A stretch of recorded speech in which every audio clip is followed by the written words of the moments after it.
हाय, आपके साथ मैं हूँ Surabhi Sharma. India TV YouTube channel subscribe करिए, बेल आइकन दबाएं।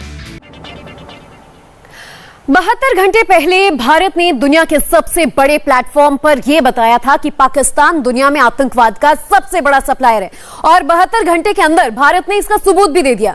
मेरे पीछे स्क्रीन पर जिस शख्स की ये तस्वीर आप देख रहे हैं, ये वही पाकिस्तानी आतंकी अली बाबर पात्रा है जो उड़ी एनकाउंटर में पकड़ा गया है।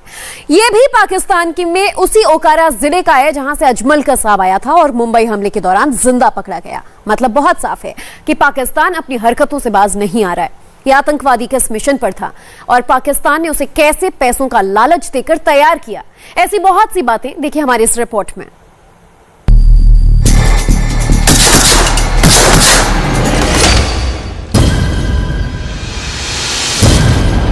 ये तस्वीरें सबसे बड़ा सबूत है कि पाकिस्तान 50,000 रुपए में आतंकवादी बनाता है, उन्हें भारत भेजता है। गिरफ्तार हुआ आतंकी अली बाबर महज 19 साल का है। उसने और क्या क्या बताया, उसका पूरा प्रोफाइल क्या है, सबूत बहुत सारे हैं, जिससे एक बार फिर यह साबित हुआ है कि पाकिस्तान आतंकवादियों की दुकान है। उसकी खुफिया एजेंसी ISI आतंकवादियों की सप्लायर है और अब तालिबान की मदद से यह पूरा बिजनेस फैलाने की तैयारी है। देखिए कि अली बाबर कैसे इमरान खान की उन बातों की पोल खोल रहा है जो उन्होंने रिकॉर्ड करके संयुक्त राष्ट्र महासभा में चलाया था। Last February, we reaffirmed the 2003 ceasefire understanding along the line of control. The hope was that it would lead to a rethink of the strategy in Delhi. The onus remains on India to create a conducive environment for meaningful and result-oriented engagement with Pakistan. Pakistan के ओकारा का रहने वाला ये अली बाबर महज 19 साल का है। मैंने खुद उससे बात की, उससे पूछा कि आखिरकार पाकिस्तानी ISI और आर्मी ने उसे कैसे गुमराह किया, कितने पैसे उसको दिए और उसकी मां को देने के लिए कहा। अगर इन्फिल्ट्रेशन करते हुए अगर उसकी मौत हो जाती है तो क्या पाकिस्तानी आर्मी और पाकिस्तानी ISI उसके घर वालों को पैसा देगी? ऐसे में अली बाबर ने मेरे सवाल का एक चौंकाने वाला जवाब दिया। उसने कहा कि हमें गुमराह कर जब वो कपड़े की फैक्ट्री में काम करता था तो पाकिस्तानी ISI ने उसे गुमराह किया और फिर उसके बाद उसे पैसे का लालच दिया। आतंकी अली बाबर उन 6 आतंकियों के ग्रुप का हिस्सा था जो पाकिस्तानी पंजाब के रहने वाले थे। हैरत नहीं होनी चाहिए कि आतंकी अली बाबर पाकिस्तान के उसी जिले ओकारा का रहने वाला है जहां का 2008 के मुंबई हमले में शामिल आतंकी अजमल कसाब था। अली बाबर ने बताया कि वो लश्कर तैयबा में गरीबी की वजह से शामिल हुआ। 2019 में 7वीं क्लास की पढ़ाई के बाद वो POK के मुजफ्फराबाद में बने लश्कर के ट्रेनिंग कैंप गया। उसे 3 हफ्ते की ट्रेनिंग दी गई। इसके बाद 2021 में उसे आतंकवाद का रिफ्रेशर कोर्स कराया गया। इस कैंप में ट्रेनिंग देने वाले पाकिस्तानी सेना से थे। इसके बाद आतंकी अली बाबर को पाकिस्तान ने LOC की तरफ पार्सल कर दिया।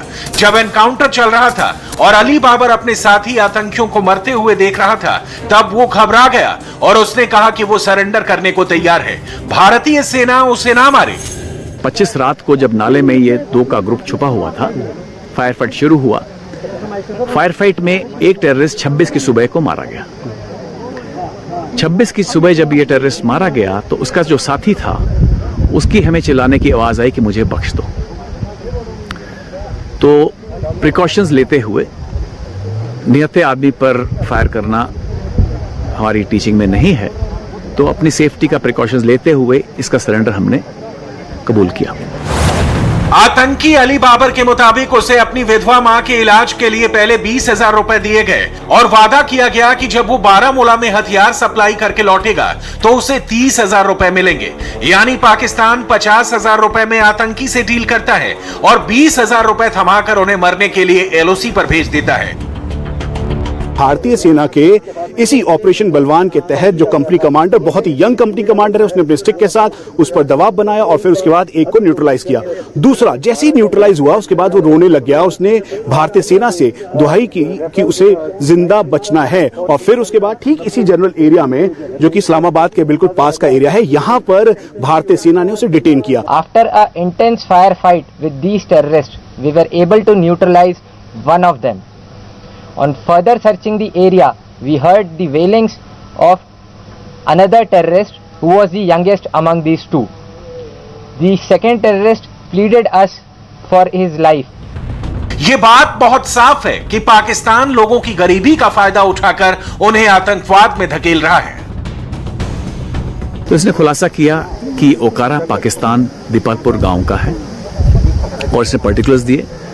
अपनी माँ का इसने टेलीफोन नंबर दिया है, इसने डिटेल्स दी अपनी ट्रेनिंग की, इसकी ट्रेनिंग कहाँ हुई, लश्कर तैयबा तंजीम का है ये। तो इसने काफ़ी वो जानकारी हमें दी है। और ये जो इन्फिल्ट्रेशन अटेम्प्ट है, अगर आप देखें 18 सितंबर को भी एक अटेम्प्ट हुई थी, ये लगातार पाकिस्तान से अटेम्प्ट हो रही हैं। ये एक डेस्परेशन जाहिर करता है कि कश्मीर में जो पीस और स्टेबिलिटी की हालत है, जाहिर है पाकिस्तान उनसे खुश नहीं है। देखा जाए तो लाइन ऑफ कंट्रोल पर 10 दिनों तक चले एनकाउंटर का बहुत बड़ा इंटरनेशनल मैसेज है जो पूरी दुनिया को भारत दे रहा है। रात दिन गोलीबारी चलती रही, आतंकी छुपे हुए थे, कुछ मारे गए, एक जिंदा पकड़ा गया और आखिर में उरी में पकड़े गए पाकिस्तानी आतंकी ने ऐसी बातें बताई हैं जिससे पाकिस्तान फिर बेपर्दा हुआ है। 6 का ग्रुप था, 2 न्यूट्रलाइज हो गए, 1 न्यूट्रलाइज हो गया, अप्रीहेंड हो गया, 4 वापस चले गए, कुछ सामान हमें मिला है।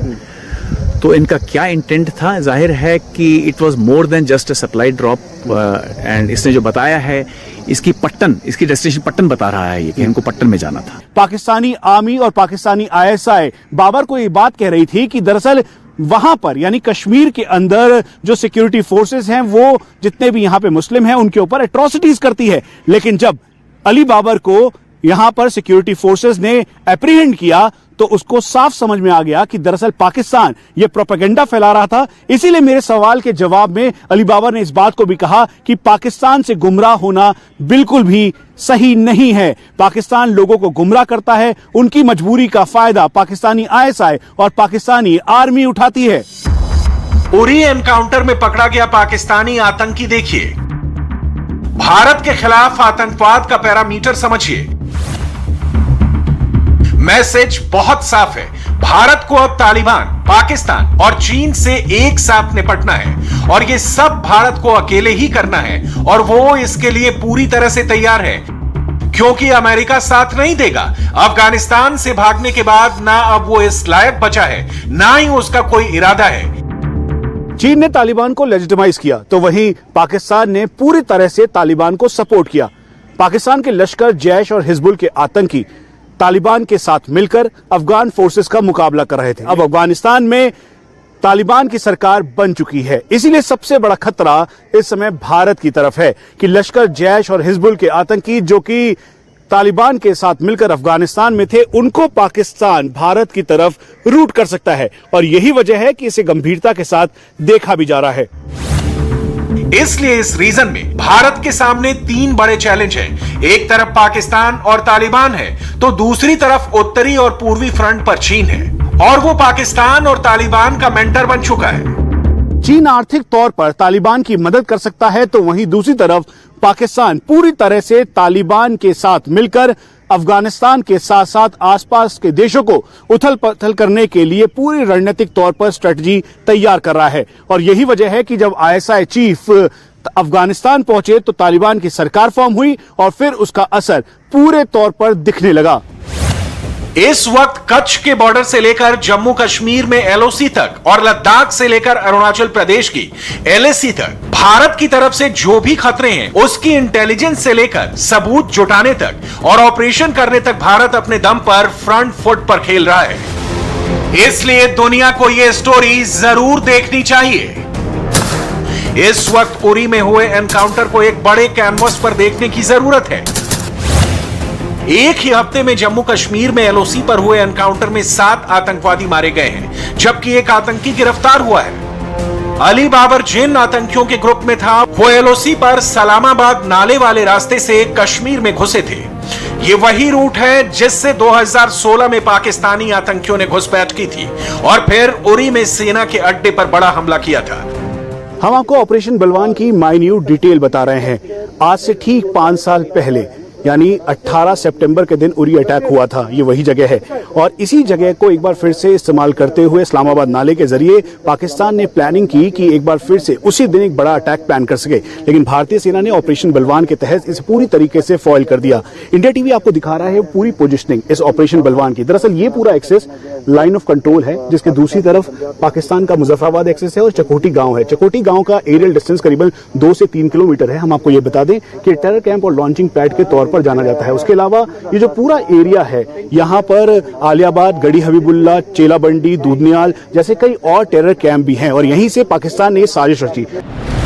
इस वक्त भारत के सामने एलएसी पर भी तनाव है और एलओसी पर भी। जहां इस साल सीज फायर थमने के बावजूद आतंकवादियों की घुसपैठ तेज हुई है, वो अलर्ट करने वाली बात है। अफगानिस्तान में तालिबान के लौटने के साथ यह इलाका अभी और गर्म रहेगा, क्योंकि पाकिस्तान हमेशा की तरह चाहेगा कि बर्फ गिरने से पहले ज्यादा से ज्यादा आतंकियों को कश्मीर में एंट्री करवा दे। हाय, आई एम सुरभि शर्मा। खबरों से अपडेट रहने के लिए India TV YouTube channel subscribe करिए, साथ में बेल आइकन जरूर दबाएं। जुड़े रहें इंडिया टीवी के साथ।